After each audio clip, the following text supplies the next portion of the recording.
Women's Power to Heal Mother Earth. I am Maya Tewari. In this episode of my podcast,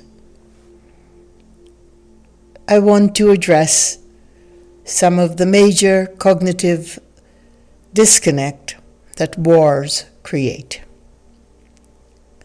First off, the loss of lives, the desecration of our social welfare, human welfare, the murdering of children, of soldiers, the loss of homes, the loss of limbs, the loss of lives. But not only is humanity desecrated by wars, regardless of the justification for them,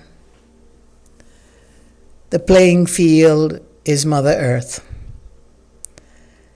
And the amount of violence, of absolute inhumane violence and action of abuse that we put upon her is indescribable. It is unbearable. If we humans cannot carry the load of the cognitive disconnect and dissonance that wars, violence, racial divide, the hatred, bitterness, and angst that are produced from the state of war, how do we expect the great mother, the great nature that we so take for granted, to survive, to be there for us? Each war has brought with it not only the failure to bring humanity together. No one wins in a war. At the present time, with Russia's invasion of the Ukraine, Russia herself is losing $40 billion a day in her economic. Now, that is only the economic loss. So many of the Russian population is against this violent, vile attitude of Russia against the Ukraine, or China attempt against, I guess it's Taiwan that they are looking at. We need to stop these great powers from further desecrating our lives, our humanity, and our time on this earth, as well as to stop the wreckage inflicted upon the great Mother Earth. I'm not discounting the loss of lives, but we are only as sentient as we maintain and sustain the goodness, the beneficence of Mother Earth. Let's look at some of the cognitive disconnect of wars. For example, what is currently playing out in our world today. Mr. Putin says that he's trying to denazify, meaning to make less Nazi, eradicate Nazism from the Ukraine, which is hilarious, sad and hilarious at the same time, when we know that the Ukrainian President Zelensky is Jewish by birth, with many of his relatives who were eradicated by Nazis in the Holocaust. His grandfather, Semyon Zelensky, fought in the Soviet Union Red Army of Russia, for Russia. And now, 70 plus years later, after World War II, Germany is at hand to aid Ukraine. If we look at the whole political divisiveness in our world, in each of our government, no one is exempt here. We see how there is absolutely no logic, no rationale, no justice, nothing that meets the measure of justice, that is. There's always this play that is dissonant and creates a cognitive disconnect.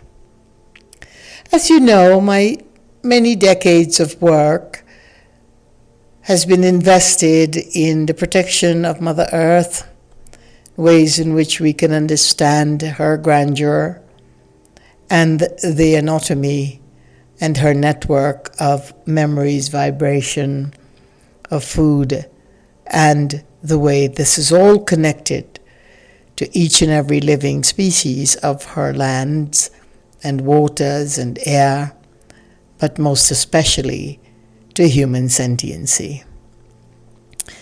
If we look at what wars have done, we can clearly identify the damages done to Mother Earth, because most of the chemicals used, most of the gases used, most of the deterioration of our earth and our land and our water and our air and our environmental crises come from the design of wars, from what comes after wars, from what is produced during the war, and the bad, terribly inhumane sciences that produce these things to justify provisions, to justify whatever it is the chemical warfare is about.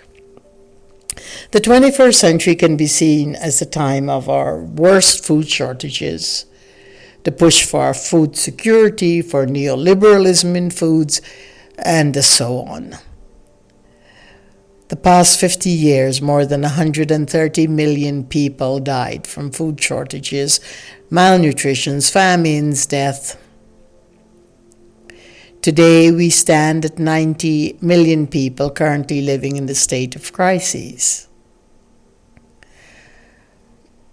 The food problem was not always this way. We can draw the equation, the parallel between what began to need food security, the terminology of food security, food safety, from the direct result of wars, the direct reasoning behind wars, the direct illogic of it all. Wars are not licit operations. They may be approved by countries and governments with their own self-interests or what they believe is the interest of their own nation, but wars are never licit. Over the period of time, famines have become increasingly a science-made phenomenon, clearly attributable to political causes, tyrannical government, conflicts among nations.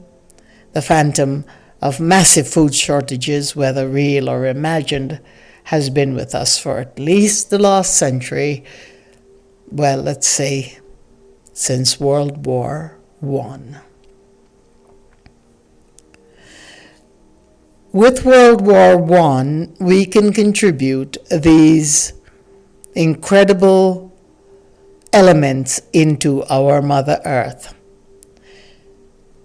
The pollution of water and air, the toxic chemicals in our food, animal abuse in factories, overuse of antibiotics, the later GMO genification or modification and engineered foods, cellular agriculture, and now moving on even more progressively into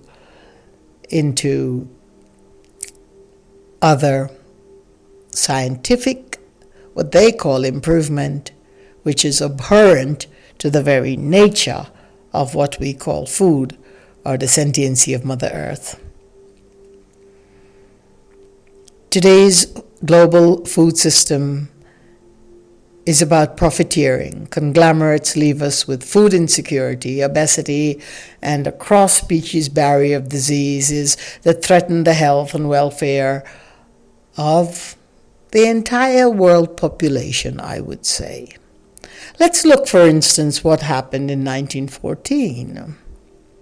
We had the introduction of chlorine, chlorphenicin, phosgene, sulfur mustard, gases, all of which continued to be used in our world, on our earth, after the wars have been completed. In the 1930s, we introduced the G series of nerve agents. 1960s, the V series of nerve agents. In 1990, Novichok nerve agent. Chemical weapons and agents that come in 4 categories: choking, blister, blood, and nerve gases. The agents are organized into several categories according to the manner in which they affect the human body. Imagine what they do to Mother Earth as well. The names and numbers of these categories differ from source to source. However, it is only during and after military operations of these wars, World War I, for instance, where we have chemicals, defoliants, herbicides that destroy vegetation, not immediately toxic or poisonous to human beings, or at least not known immediately. Their use is classified as herbicidal warfare. Some batches of Agent Orange, for instance, used by the British during the Malayan emergency and the United States during the Vietnam War, contain dioxins, which the impurity, dioxins rather than orange agent itself, have long-term cancer effects, carcinogenic, causing genetic damage, leading to serious birth defects, serious diseases, most of which come down the pike later, like the viruses we are now looking at. They have used incendiary or explosive chemicals such as napalm, extensively used in the United States during the Korean War and the Vietnam War, because their destructive effects are primarily due to fire or explosive force, and not necessarily the direct chemical action. Their use is classified usually as conventional warfares. Viruses, bacteria, and other organisms thrive from the explosion, from the introduction of these very harmful, very toxic, anti-earth intelligence. And this is all classified as biological warfare. Toxins produced by living organisms are considered chemical weapons, although the boundary is blurry. Look, at some level we all know that these extraordinary weapons, chemical weapons, approved by so many of the governments, are used not only in war, but continue to be employed after war for profit, for the destruction of Mother Earth, for the creation of man-made fodder, which they call food, and so on and so on. It is truly a miracle of the human spirit that we are still alive and surviving in some degree, with some degree of emotional, mental, and psychic sentiency. Every time we have a war, we pay dearly for it forever.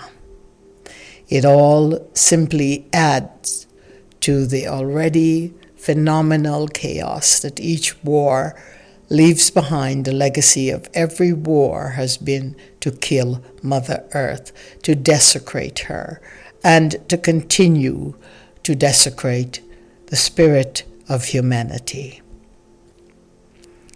In my new book, which talks about food for one must be food for all, we talk about neoliberalism, and I go into a great deal of extent in this book because we need to understand from all different perspectives, from the perspective of what were bequeathed to us by the wars, the chemical warfare, biological warfare, environmental warfare, that it may look so innocent. Did you know? In the 1996 Food and Foodways issue, which clearly delved into the political, social ramifications of war upon the food source, meaning the war on food, this issue talked about food in the multidisciplinary way, including the analysis of our social history, consumer studies, and the cultural anthropology of it all. But to make it simple, let me say this. They informed that the use of food is a powerful and compelling metaphor in American literature to express emotions and sentiments about the war. The significant changes wrought by the war to the South, for instance, South in the American during the Civil War, and to the individual rural Southerners who moved to such cities in search of higher-paying work, the promotion of one of the best-known symbols of American culture, Coca-Cola, to explore the connection between food and war. Okay, I may not be making a lot of sense with that quote, but let me put it this way. The American military commissary has reshaped not only the American diet, but the world food source as well.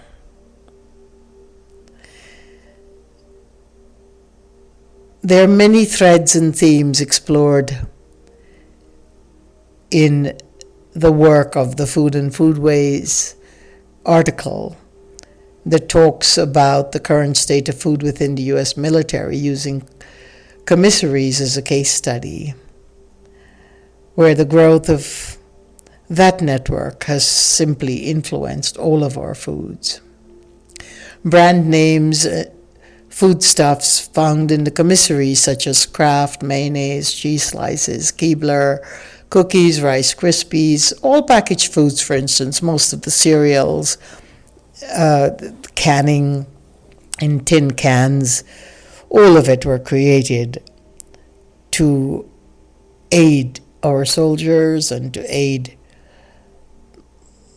food consumption during the war by the military, but it also became branded into the American Society of Food. The introduction since World War II of military shopping complex has worked hand in hand with military-industrial complex to construct the erroneous image conveyed transnationally that the American soldiers and military families are basking in the abundance of, yes, CW Post cereals and cookies and powdered cheese and canned foods, etc., etc., etc. This has been introduced into the American society and into the world at large because everyone emulates America's steps in whichever direction she goes. Canned foods were originally designed for soldiers and travelers who could not access freshly cooked meals.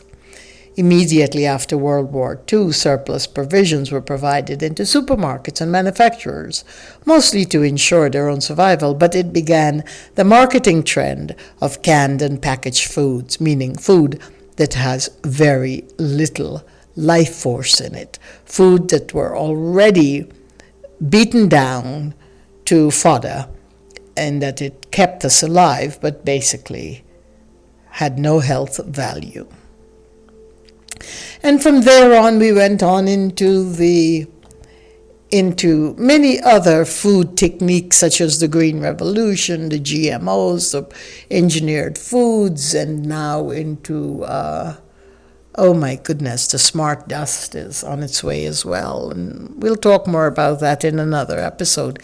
It demands quite a few episodes on its own for us to truly understand what smart dusting is about in the American society. But as I said, it's not just American society. What America does influences the world. This has been part of her grace, her beneficence, as well as the back end of the disgrace and the pollution that we are creating the world over.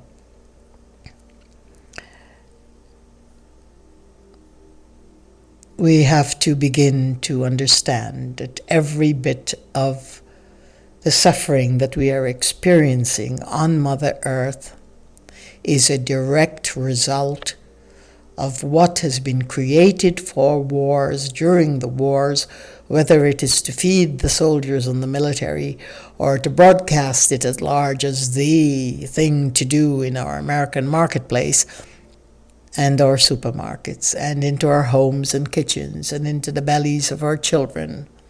We need to understand that these egregious actions, this very bad science, can only continue to contaminate our lives, our sentiency, meaning our ability to think, to be clear, and to be humane, and to follow the tenets of what humanity or what being in a human body is about. So, we need to know the effects of these horrific states of war upon not only your human body, but upon the body of our great Mother Earth, and all of the grievances that we are facing.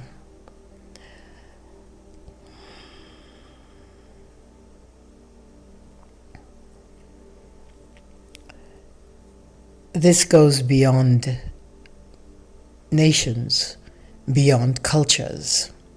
The effect of the unwholesome, the not salubrious, the toxic effect upon the entire food source of the world, upon the entire earth, is the direct result of political strife and wars and the inane justifications these leaders have for such wars: greed, possession, power. But we do have a voice. And my question today is this: why is it that the dark forces can mobilize so very quickly at lightning speed with the greatest rapidity? And where are the light forces?